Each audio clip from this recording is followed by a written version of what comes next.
Hey there and welcome. Let's be real. Digital marketing can feel like a total maze, right? Well, today we're going to cut right through all that noise. I promise, by the end of this, you're not just going to understand the landscape, you'll actually have a map to navigate it like a pro. So, have you ever wondered about this? It's the big question, right? Why do some brands just take off online while others are basically just shouting into the void? What's the secret sauce? I can tell you, it's not about having the biggest budget or posting a million times a day. Nope. The real difference is understanding the fundamental new rules of the game. So let's dive in. Okay, so the very first thing we have to get our heads around is this. The world has totally changed. I mean, the biggest shift in the last few decades isn't just about cool new tech. It's about who holds the power. And, spoiler alert, it's not the companies anymore. Think about it. It used to be a one-way street, you know? Companies control the whole message through TV ads and billboards, and we, the customers, just sat there and took it in. But now, that has completely flipped. Thanks to social media and all this digital tech, customers have this huge public stage. Their collective voice can literally make or break a brand's reputation in a single afternoon. And if you want to see this power in action, really see it, we just need to talk about a musician, his guitar, and one, let's just say, very unhappy flight. Trust me, this story became a legendary case study for a reason. This is where it all began. Just a simple phrase.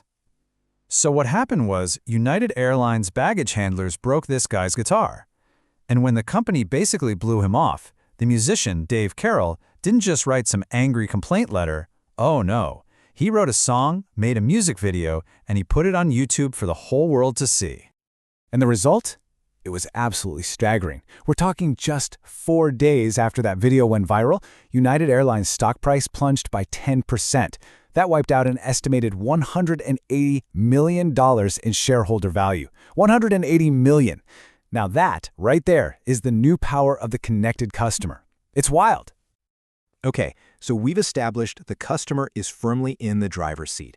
But what kind of road are we all driving on? Because to market effectively today, you can't just know who's driving. You have to understand the road itself, the very structure of the internet, and how it's changed over time. So way back in the beginning, we had Web 1.0. You can think of it as the read-only web. It was kind of like a digital brochure where companies just talked at us.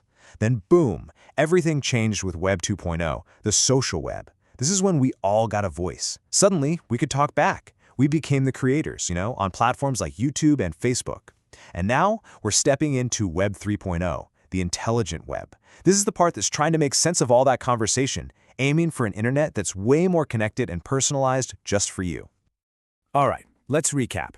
We've got a powerful customer, and they're on this super interactive web. So the big question is, how on earth do you find your people? And actually talk to them? The old ways, just segmenting by age or what city they live in, that's just not going to cut it anymore. We need to know how they actually behave online. And guess what? There's a tool for that. It's called Technographics. It's a fantastic way of looking at your audience, not just by who they are, but by what they actually do in the digital world. I'm telling you, this is a total game changer for building a strategy that really, truly works. So this framework, this ladder, it gives us a super important insight into how people act online. See, right at the top, you've got the creators. This is the smallest group, the ones making original stuff. Then you've got your conversationalists and your critics, the folks who are actively commenting and reviewing. But here's the kicker. The vast, vast majority of people online are spectators. They're the ones just reading, watching, and listening. And the big takeaway here is that you can't talk to a spectator the same way you'd talk to a creator. You've got to meet them where they are. Okay, you with me so far? You get the power shift, you understand the layout of the web, and you know how to find your audience using their behavior. Now let's put all those pieces together with a simple but super powerful framework that ties all your marketing efforts together. I want you to think of your marketing as having 3 main buckets. First, you've got paid media. This is the stuff you pay for, like Google Ads or sponsored posts. It gives you control and immediate reach. Then there's owned media. This is everything you control, like your company website or your blog. This is your home base. And finally, there's earned media. And this, my friends, is the holy grail. We're talking genuine word of mouth, awesome customer reviews, and people sharing your stuff because they love it. You earn this through trust, and it has way more credibility than anything else. And the real magic? It happens when all 3 of these work together.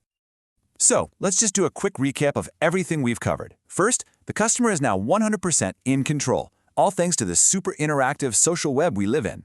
Second, to even reach them, you have to understand how they behave online, and that's where Technographics comes in. And finally, the real key to success is making sure your paid, owned, and earned media are all working together to amplify your message and build some real, lasting trust.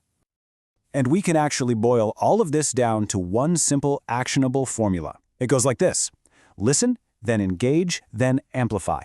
So first you listen. Let's say you use Technographics and find out your audience are mostly spectators who just love watching crafting videos. Okay. So next you engage them on your own blog, your owned media, with amazing, beautiful video tutorials. Because that engagement is genuine, it leads to amplification. Happy customers start sharing photos of their creations, that's your earned media. And then you can take your best tutorials and use paid ads to boost them and reach even more spectators.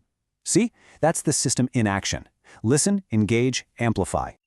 So there you have it. The map is officially in your hands. The question really isn't what is digital marketing anymore.